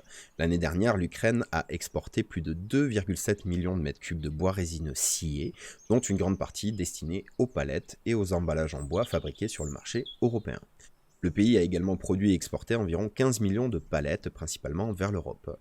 Le grave ralentissement de l'économie ukrainienne et l'arrêt de la production auront de sévères répercussions directes sur les pays tels que la Hongrie, l'Italie, l'Allemagne, qui sont les trois principaux importateurs de bois résineux en provenance d'Ukraine. Il aura aussi son impact indirect dans toute l'Europe, en déséquilibrant le marché et en augmentant la concurrence pour des réserves de bois plus limitées et en exerçant une pression à la hausse sur les pays. L'association qui organise au niveau européen l'échange et la répartition des palettes normées confirme ces craintes. La guerre et les sanctions vont peser sur la production de palettes en Europe, dans les pays de l'Union européenne. Dans cette situation, comme toujours, en cas de pénurie du bois ou d'augmentation du prix du bois, on constate toutefois que la réutilisation répétée durant plusieurs années de palettes échangeables permet d'éviter de réduire les difficultés en approvisionnement en palettes. Nous nous attendons donc à une forte croissance de la palette Europe neuve, d'une demande de palettes Europe neuve. Je rigole un petit peu parce qu'en effet, j'ai l'impression qu'ils réinventent l'eau chaude. C'est-à-dire que, ils se rendent compte que la réutilisation des palettes, ça permet de réduire les difficultés d'approvisionnement en palettes. Oui, jusqu'ici, c'est une lapalissade à ce niveau-là, quoi. Oui, alors pour le commun des mortels, parce que ça paraît évident, mais il faut savoir que les palettes qu'on voit en supermarché, il y en a de deux types. Il y a celles qui vont être recyclables et celles qui ne le sont pas. Et donc, ça nécessite de faire un travail de manutention pour trier les différents types de palettes. Et évidemment, les palettes qui ne sont pas recyclables, elles ont un cycle de vie qui est unique et très court. Puisqu'on produit la palette, on charge des trucs dessus, on livre la palette, et ensuite la palette est soit recyclée, soit jetées d'une manière ou d'une autre, tandis que les palettes qui sont réutilisables, elles repartent avec les transports à vide ou à plein. Vous allez me dire, c'est quoi la différence entre une palette réutilisable et une autre qui ne l'est pas ? Là, à froid, en tout cas, j'ai l'impression qu'il n'y a pas du tout de différence, sauf qu'il y en a une qui est classée en réutilisable et l'autre qui ne l'est pas. Bref, un petit article sur la filière bois et les conséquences du conflit en Ukraine, avec entre les lignes beaucoup d'incertitudes, mais quand même une mécanique qui paraît assez logique, c'est-à-dire que bah, vu qu'il y a énormément de blocages sur le transport et la production, même si la Russie, l'Ukraine, la Biélorussie sont des pays qui représentent, qui pèsent peu en tout cas dans la balance commerciale, d'après ce que j'en comprends, de la filière forêt-bois française, ça va quand même avoir un impact sur la production européenne et mondiale, et donc bah, au niveau local, on risque de ne pas voir énormément de changements. Par contre, ça peut créer des opportunités pour l'industrie française sur un marché qui est plus grand que la France. Voilà, encore une fois, un article un petit peu technique, mais qui permet de s'immerger un peu plus dans la filière forêt-bois franc. On avait vu les scieries industrielles. Tac, tac, tac, tac, tac. Petit dossier, toujours sur les scieries. Quelle heure est-il? Ouais. Est-ce qu'on se le fait ou est-ce qu'on passe à autre chose? Attendez, excusez-moi, j'hésite. Non, je le garde pour une autre fois. On va aller voir plutôt, tiens, Tela Botanica. C'était où? Vous savez, chez Tela Botanica, où est-ce qu'ils sont? Actualité. Voilà, ils ont une page d'actualité. Donc Tela Botanica, le réseau des francophones, des botanistes francophones. Où est-ce qu'il est posé, mon machin? Tac, tac. On va y arriver. Oui. Tac, c'est bon. Donc Tela Botanica, réseau des botanistes francophones, avec sur leur site, on a fait tout à l'heure la page avec les petits quiz, mais il y a aussi une page d'actualité. Et cette semaine, donc tout récent, le printemps est arrivé, partez à la découverte de la flore urbaine et des pieds d'arbres avec Streets. Donc on va aller voir ça. Un épisode de gel, on va aller voir ça rapidement. Et bah, il était où Taraxacom? J'ai rêvé ou quoi? À tout à l'heure. Ah ben voilà, l'espèce végétale de la semaine, très bien. Le gel, l'espèce végétale, les actualités, j'ai tout. Donc, rapidement, quelques actualités. Le printemps est arrivé, partez à la découverte de la flore urbaine et ses pieds d'arbres avec Street. Le programme Streets, yeah! Profitant de cette belle saison pour partir à la recherche de nos belles et rebelles des rues, avec le nouveau programme de recensement, de quoi d'ailleurs? Recensement des pieds d'arbres en ville, avec, en lien avec le programme Sauvage de ma rue. Donc l'idée, c'est les pieds d'arbres sont de véritables réservoirs de biodiversité en ville. Mais connaissez-vous les espèces qui s'y réfugient?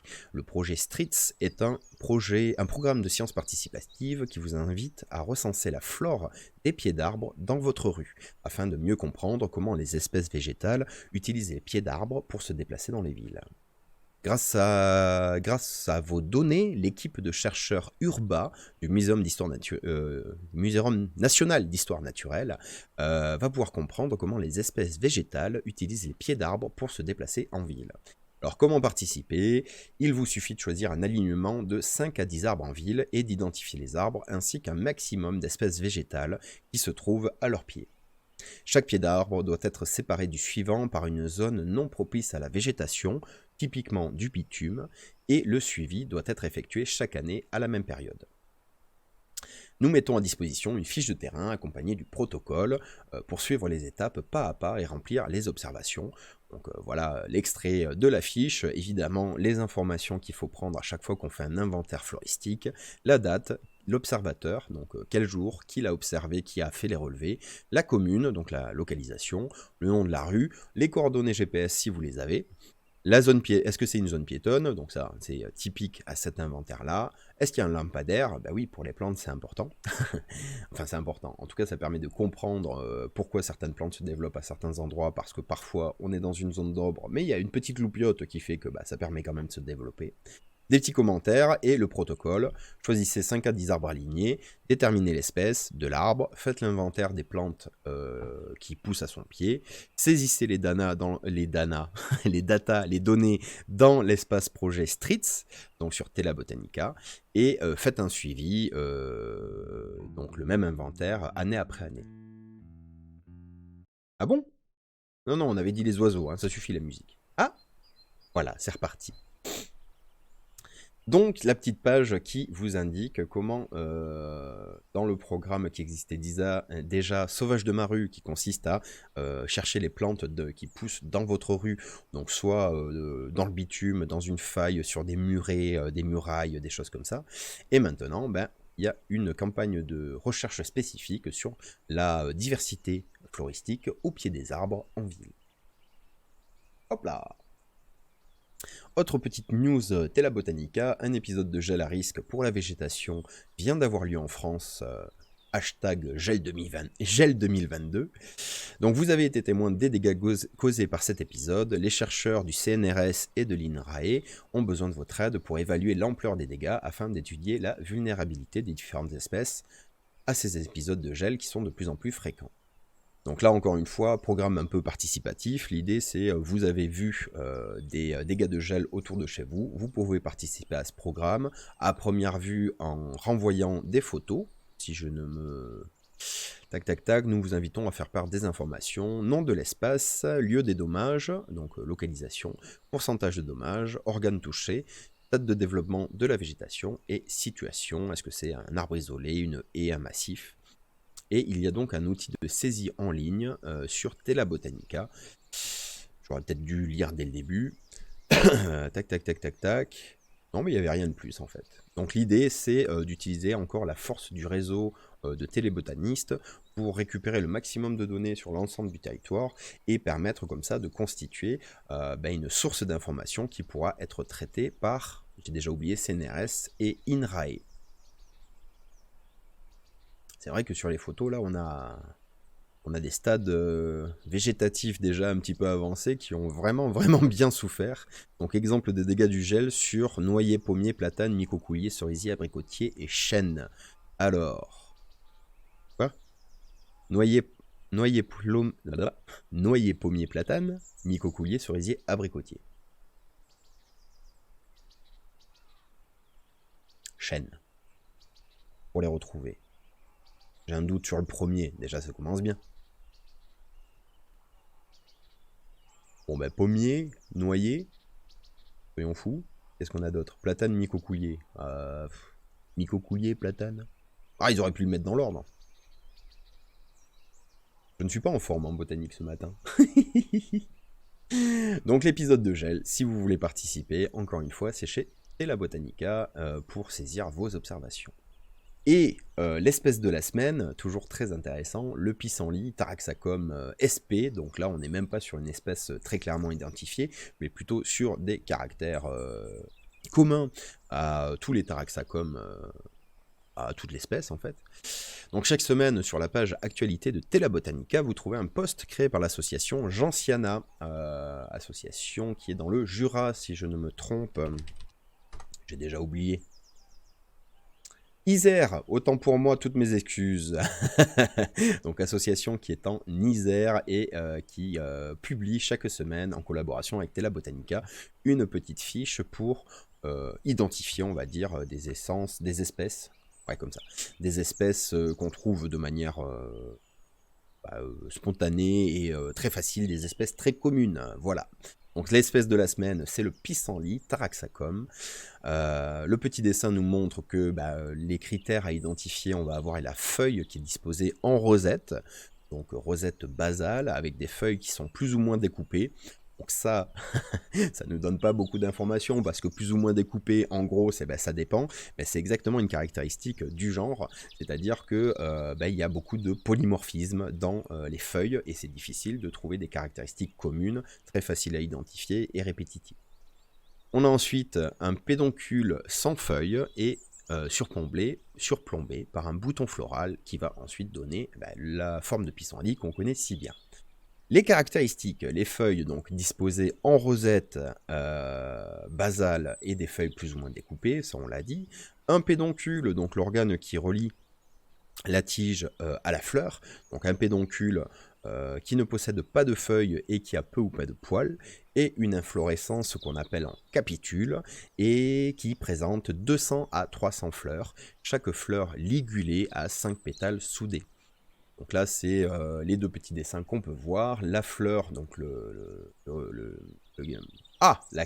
capitule, qui porte 200 ou 300 fleurs, sachant qu'en dessous, il y a un dessin qui a illustré ce qu'est une fleur.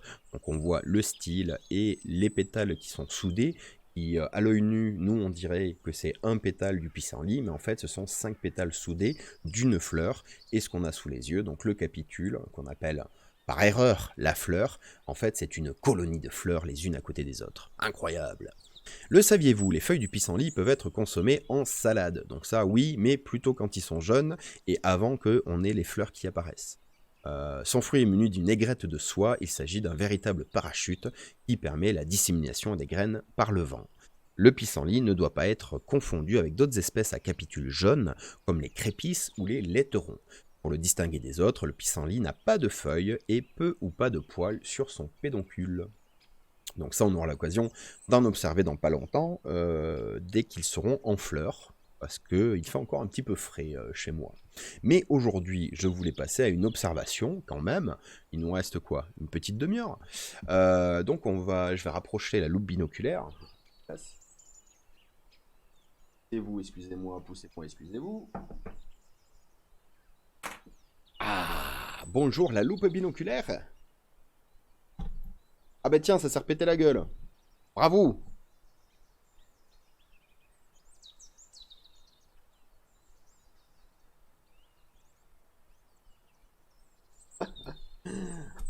Un jour, Ah bah tiens. Un jour, je viendrai ici et tout marchera du premier coup, je le jure. Ce jour arrivera un jour. Donc malheureusement, ça commence à devenir traditionnel, mais la bague de l'appareil photo... Attendez. La bague de l'appareil photo ne veut pas tenir. Hop. Donc réparation en direct.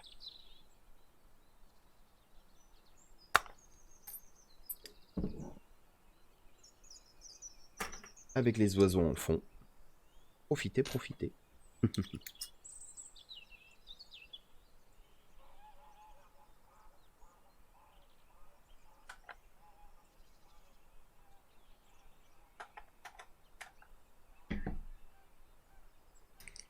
Alors, ça va là.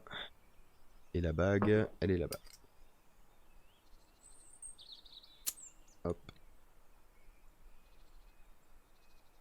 Et donc je disais quand même, j'aimerais bien qu'on regarde rapidement aujourd'hui une petite espèce, une petite plante trouvée juste devant la maison, qui n'a pas énormément d'intérêt forestier, j'ai envie de dire, en tout cas qui n'est pas forcément une plante indicatrice de milieu naturel, mais qui par contre a des petites fleurs qui sont très violettes, qui sont facilement observables d'assez loin, qui sont, comment dire, oui, qui sont organisées selon une croissance pyramidale, n'est-ce pas?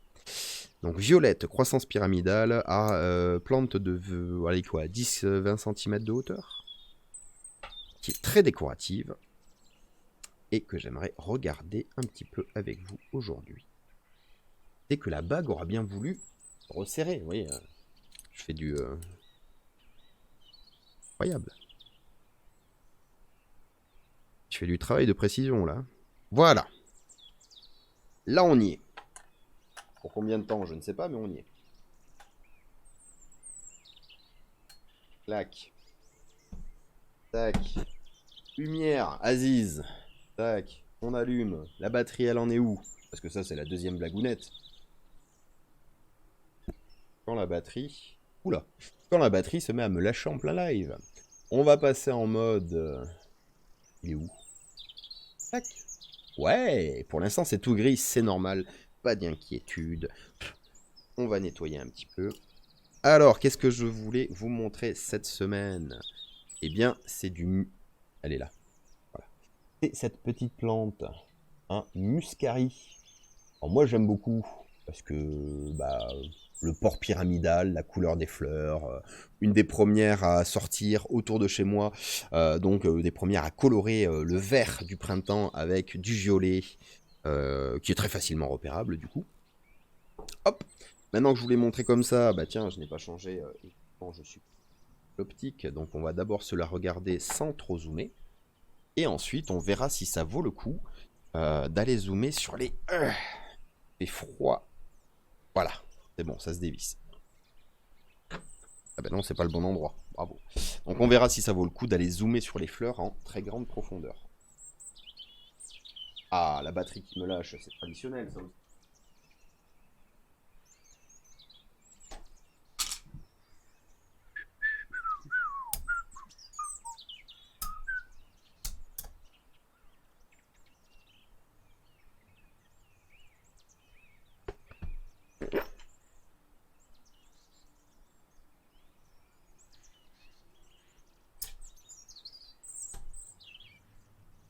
Hop, c'est reparti.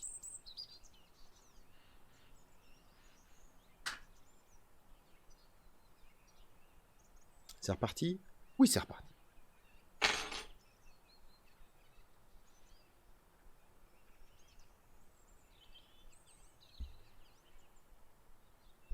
Je n'arrive pas à dévisser le machin, vous le croyez ça?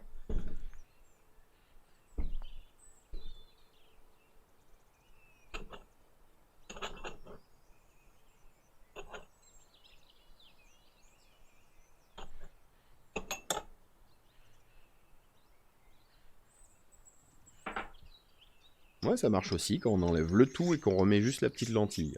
C'est pas la méthode la plus fine, je dirais, mais ça a l'air de marcher.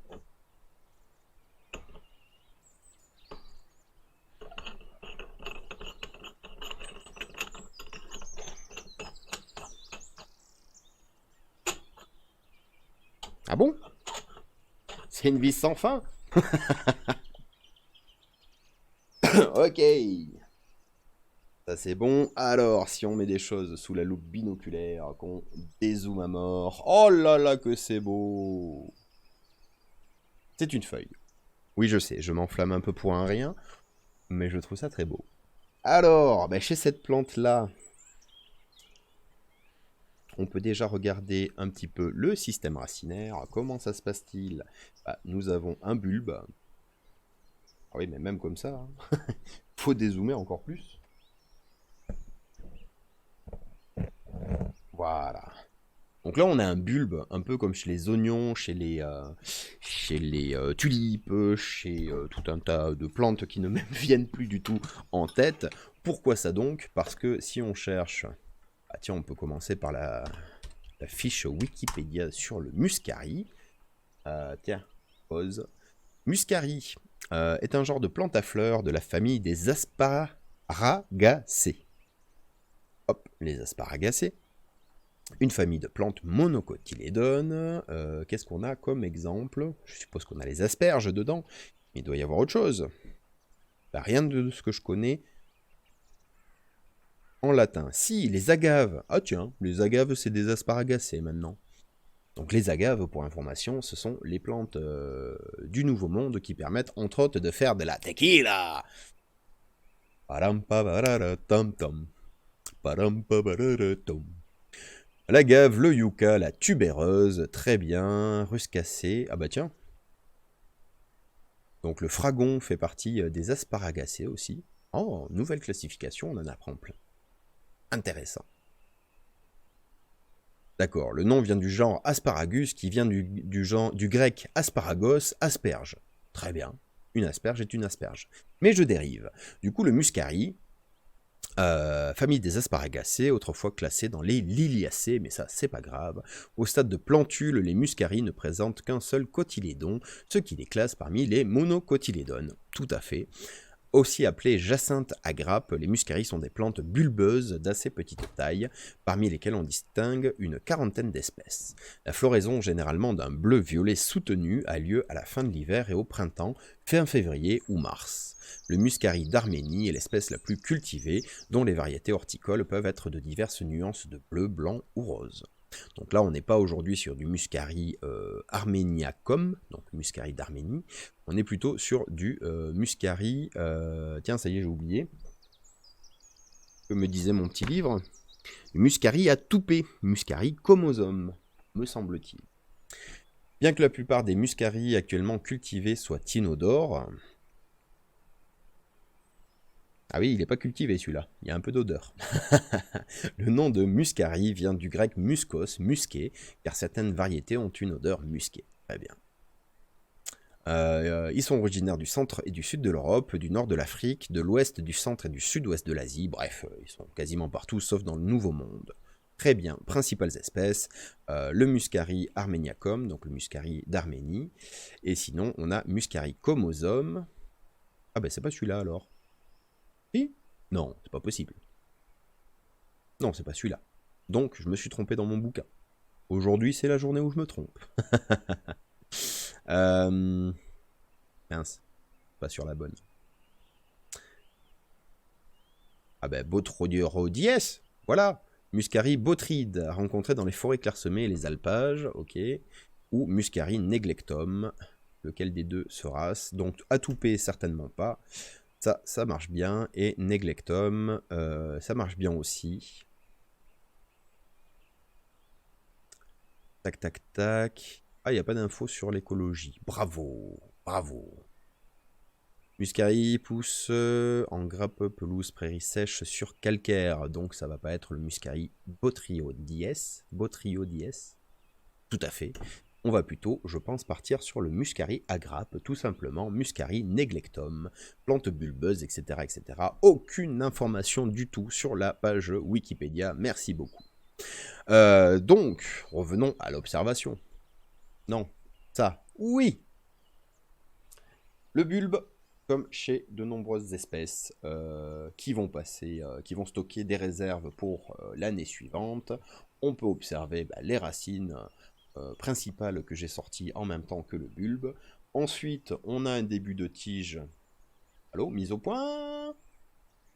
Oui, un début de tige qui fait penser très fortement à des monocotylédones, puisque pour rappel, les caractéristiques des monocotylédones, c'est des feuilles qui ont toutes des nervures parallèles, qui n'ont pas de bifurcation, c'est pas le mot que je cherche, mais vous voyez ce que je veux dire, qui n'ont pas une nervation compliquée, avec différentes nervures principales, secondaires, tertiaires, qui couvrent la totalité du limbe. Là, on va avoir des nervations parallèles, et c'est ce qu'on commence à voir dans la manière dont les cellules sont assemblées, avec des traits parallèles qui suivent la longueur de la feuille. Et donc, si on remonte petit à petit, on a la coloration qui commence à apparaître, et on continue de voir des lignes plus ou moins colorées, de cellules qui marquent des petites côtes microscopiques, mais qui sont toutes parallèles les unes aux autres dans le sens de la feuille. Et plus on va monter, plus ce sont des caractères qui vont s'exprimer. Et quand on arrive... Ah, je suis pas au bon endroit. Quand on arrive à ce niveau-là de la feuille, en effet, on se rend compte que c'est une feuille qui est allongée, avec des nervures qui continuent à être parallèles. On ne voit absolument pas de nervation de type palmé, en tout cas de nervation secondaire qui vont à gauche et à droite.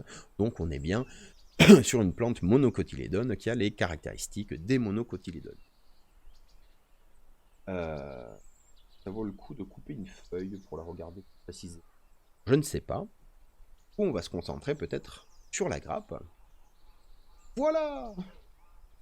Grappe de fleurs, assez grande, pas trop dézoomée. Oh, que c'est beau! Grappe de fleurs assez grande, avec des fleurs à différents niveaux phénologiques, stades phénologiques. Donc elles ne sont pas toutes encore ouvertes. On peut remarquer que les fleurs du bas sont déjà dans un état avancé, on va dire, de décomposition, ou en tout cas de décoloration, alors que les fleurs du centre semblent être à peine ouvertes, et que les fleurs les plus sommitales ne sont pas encore à un stade de développement qui permet leur ouverture. Donc on a, si je ne dis pas de bêtises, parce que c'est ce que je vois, une ouverture des fleurs du bas vers le haut, donc un décalage dans... Ça va tomber, non. Un décalage dans le moment de maturité des fleurs, et donc un décalage dans le temps du moment où il y a émission des pollens. Ça, on l'a déjà vu. Ça sert à quoi? Ça sert à la plante à éviter l'autofécondation. L'autofécondation, c'est très bien, mais il n'y a pas de mélange de gamètes, donc il n'y a pas de diversité génétique, enfin de changement dans la diversité génétique, et donc comme on le sait tous, normalement, plus on a de changements dans la diversité génétique, plus on a la possibilité de voir apparaître des caractères plus adaptés avec le milieu dans lequel vit la plante. Donc là, le fait d'avoir des plantes, des fleurs du bas qui s'ouvrent avant les fleurs du haut, ça permet de limiter les processus d'autofécondation, mais également d'étaler la période où il y a une présence de fleurs, et donc d'étaler la période où il va pouvoir y avoir de la fécondation croisée grâce aux insectes, me semble-t-il, vu la forme de la fleur. Et de cette manière, bah, ça limite les risques de stagner entre guillemets d'un point de vue génétique, et ça augmente les potentialités de fécondation durant la période de floraison. Tout simplement, j'ai envie de dire. Alors, on va couper des trucs et repasser en zoom un petit peu plus gros. Non, c'était déjà ouvert. Qu'est-ce qu'on peut couper? On peut déjà se prendre une fleur pour essayer de la voir un peu plus en détail. Alors, on va prendre une fleur qui est ouverte, mais pas trop passée encore. Tac! Ah, un petit coup de nettoyage.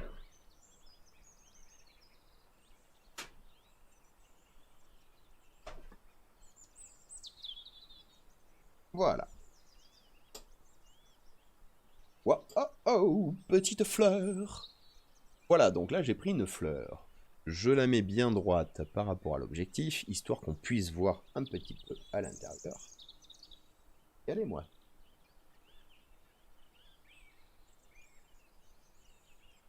Hop. Pas grand chose. Si je fais ça, c'est sans intérêt. Wow. Voilà, donc là on a une fleur vue qui est mature. On voit qu'elle n'est pas totalement ouverte, on voit qu'il y a des pétales qui sont à peu près soudés, j'ai l'impression, entre eux, et on aperçoit à peine à l'intérieur les étamines, styles, etc. On va donc ouvrir cette fleur pour essayer de les voir un petit peu plus clair. Qu'est-ce que je fais là? Voilà. Ok, ça c'est bien. Donc, on va essayer de se couper ça proprement. Toujours délicat. Peut-être devoir m'y prendre à 5 ou 6 fois.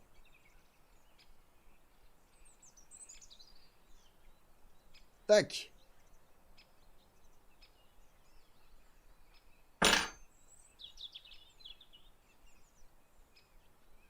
Sans la casser. Faire vite.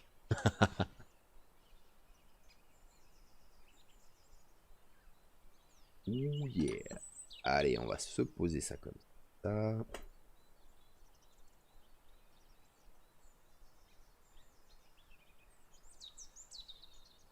Et celle-ci, on va se la mettre comme ceci. Et on va essayer de voir ce que ça donne.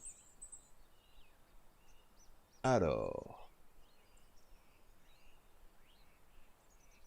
Donc là, j'ai coupé la fleur, on va dire, dans une symétrie verticale. Donc sur cette partie-là, qu'est-ce qu'on peut voir du bout des lèvres, hein, mais j'ai l'impression qu'on voit le stigmate et le style. Donc du coup, cette partie-là, ça pourrait être stigmate plus style. Là-bas en vert, je sais pas trop ce que c'est. Et de l'autre côté, c'est cette partie-ci où... Ouais, oui, non, pas tout cassé, non.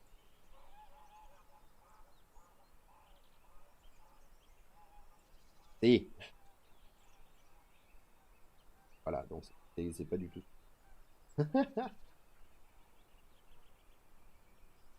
Hey, remarque? Ouais, là ça va. Elle s'est stabilisée. Ok, donc là on a la deuxième partie. On voit quoi? Ah tiens, mon petit logiciel de dessin. Faudrait que je le rentabilise un de ces jours quand même. Activons le Painter. Voilà. Fin de page. Donc qu'est-ce qu'on voit? On voit ici les pétales. Hop. Une. Deux à peu près. Hein. Ah. 3. On voit en vert, du coup, les étamines. Donc les anthères, hein, en tout cas. Non, c'est pas là-dessus qu'on dessine. Combien de fois? Combien de fois hein?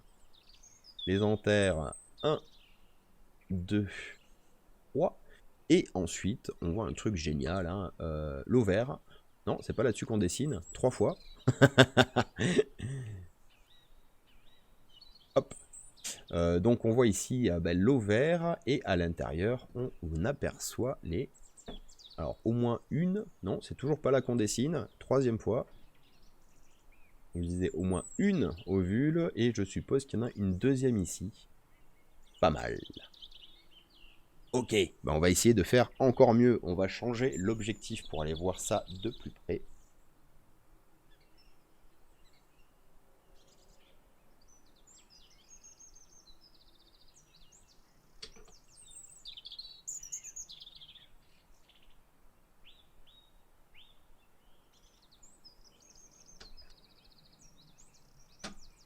Hop là. Et par contre là, faut zoomer. Ça, c'est mon doigt. Très bien. Ça, c'est la fleur.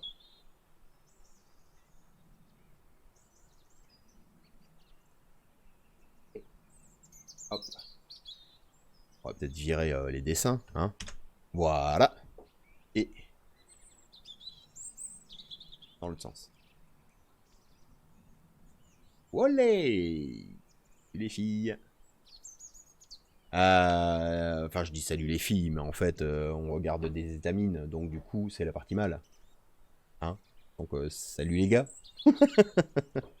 Et vu que c'est une fleur, bon. Donc là, on a bien zoomé sur les étamines, on voit les 3 étamines, et du coup, maintenant, on voit aussi, pardon, le filet. Donc le filet, c'est cette partie violette là qui vient porter les étamines.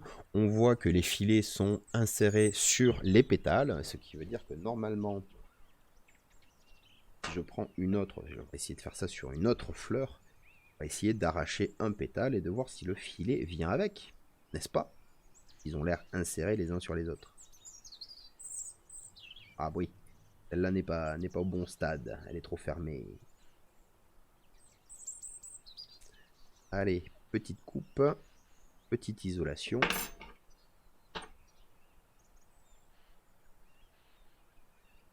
Oula, ça c'est de la coupe à la bourrine.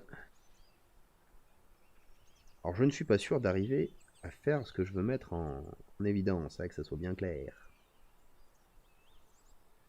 Ça va surtout ressembler à un blougi-boulga ce que je vais faire. Tac tac, de là mon petit.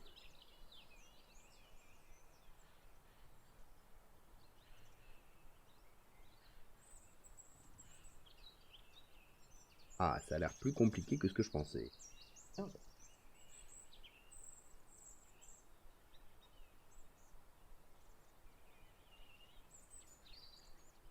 Voilà, on va voir ce que ça donne. Hop. Ah oui, pas terrible. Alors c'était pour essayer... Ah bah si, là ça marche pas mal, regardez. Alors, si je peux me permettre de vous commander dès le matin. Voilà, là on voit bien en effet que les étamines sont vraiment insérées. Pourquoi je montre avec le doigt? D'habitude, hein. On voit bien que on a une insertion qui est au niveau du pétale. Hein. Un filet qui n'est pas très très long à chaque fois. Hop, comme ça à peu près. Et ensuite, eh bien, on a l'antère qui porte les grains de pollen. Alors sur cela, on n'en voit pas beaucoup parce que sans doute que j'ai sélectionné une fleur qui est à un stade de développement un peu moindre. Tandis que si on revient sur ceci, eh bien, on voit quand même assez bien. Si j'enlève mes petits gribouillis et si je fais une mise au point des familles, on voit quand même quelques petits grains, quelques petites aspérités avec des reflets là, un petit peu jaune, vert, blanc, les couleurs claires quoi. Et ce qui me donne vraiment envie d'acheter des optiques beaucoup plus puissantes pour aller voir qu'est-ce qu'il y a exactement dans ces anthères là et essayer de voir des grains de pollen de manière un petit peu plus grosse.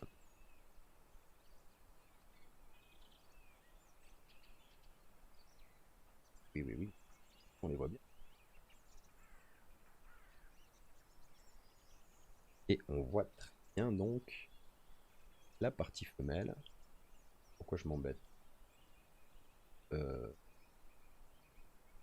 oui, je m'embête parce que quand je tourne, je sais plus dans quel sens je suis. Non, le bas est en haut. Voilà.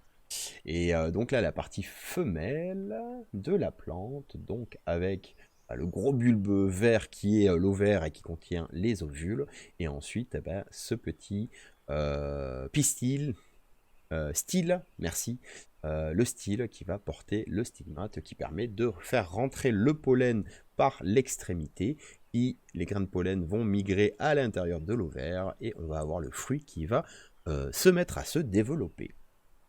Voilà, il restait peut-être à regarder un peu dans... Et je suis trop perdu. Ah. Il restait... Ah, bonjour de la porte. Il restait à regarder un petit peu là-dedans. Dans l'autre sens, voyons.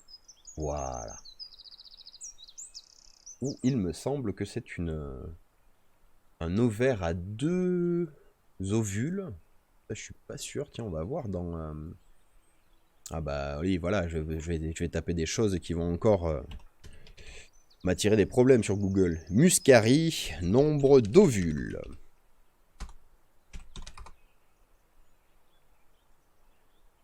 Tac, tac, tac. Le pistil avec l'ovaire composé de 3 carpelles soudées, donc il y a 3 ovules en fait. Ah non, plusieurs ovules, pardon. 3 carpelles, plusieurs ovules. Qu'est-ce qu'ils nous disent? Ah oui, mais c'est vrai, vous voyez pas. Regardez, hop là. Ah oui, c'est vrai, vous voyez quand même pas. Hop là. Muscari, plante monocotylédone. Tac, tac, tac, tac, tac. Ah bah oui, oui. Voilà. J'aimerais bien pouvoir vous donner des images comme ça un de ces jours.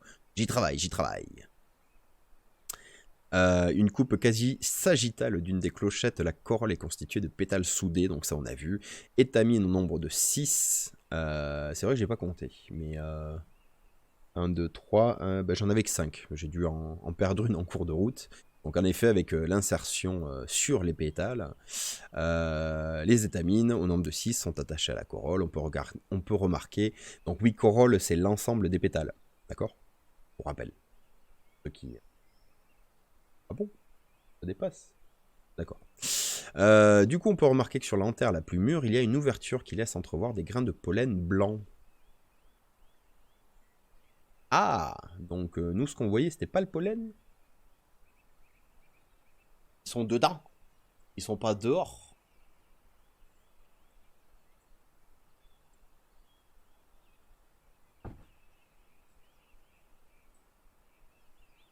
Ah, ça nécessite questionnement.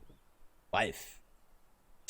Et du coup, qu'est-ce que ça nous disait aussi? Au centre, le pistil, avec l'ovaire composé de 3 carpelles soudées. Ces derniers comportent plusieurs ovules. Très bien. Très bien.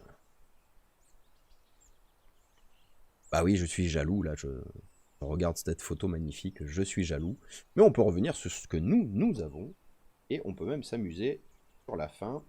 Ah, non. Ah! Et statique. Voilà.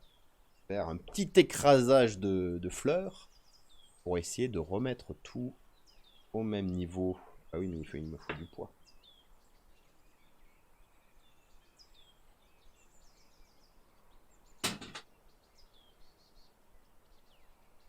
Voilà. Petit morceau de scotch qui va conserver la pression. Ce qui... tiens, voilà, le morceau de scotch.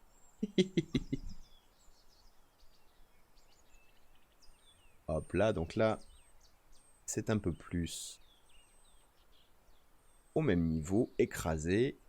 Et moi, je toujours l'impression que ces petits points jaunes, là, ça reste du pollen quand même. Hein, il faut pas déconner. Ok. Qu'est-ce qu'on a? Oui, donc là, c'était pour voir que c'était inséré.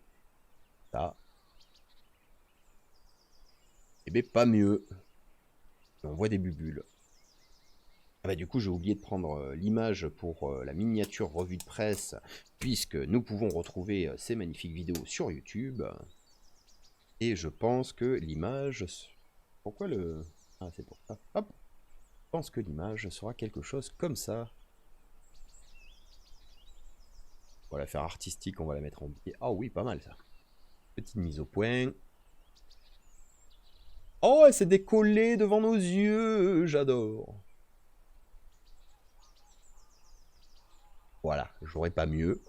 Du coup, bah, c'est le moment. Ma droite, c'est ma gauche. 3h04 et 53 secondes. Incroyable.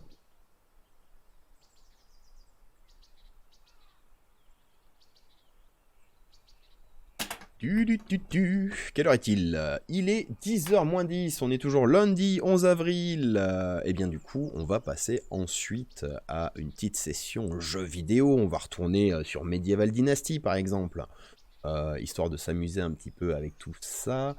L'idée sur Medieval Dynasty, c'était d'aller faire passer les saisons pour regarder les différentes plantes qu'on peut trouver et vérifier si elles correspondent bien aux bonnes utilisations.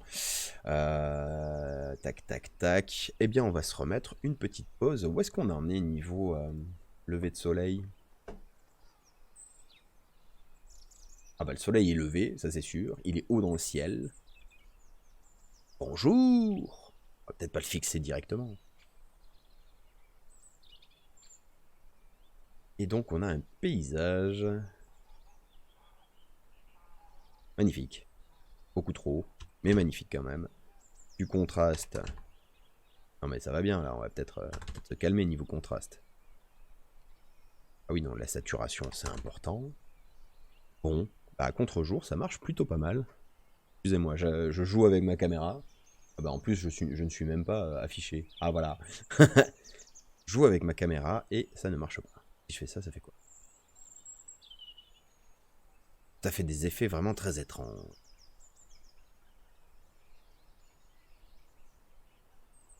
Oh, d'accord. Eh bien, restons comme ça. Tic-tac, tout. Qu'on va se mettre une petite chanson de Francis Ferrier, parce que j'aime bien. Et ça fait un moment qu'on l'a pas écouté. Alors, Francis Ferrier, pour rappel, c'est un des artistes qui me font le grand honneur de m'autoriser à diffuser leur musique. Et... tac!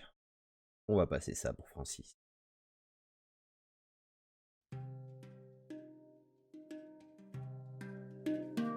Ouais. Allez, on se retrouve dans 10 minutes pour jouer à Medieval Dynasty et s'amuser de la représentation des plantes dans les jeux vidéo. A tout de suite.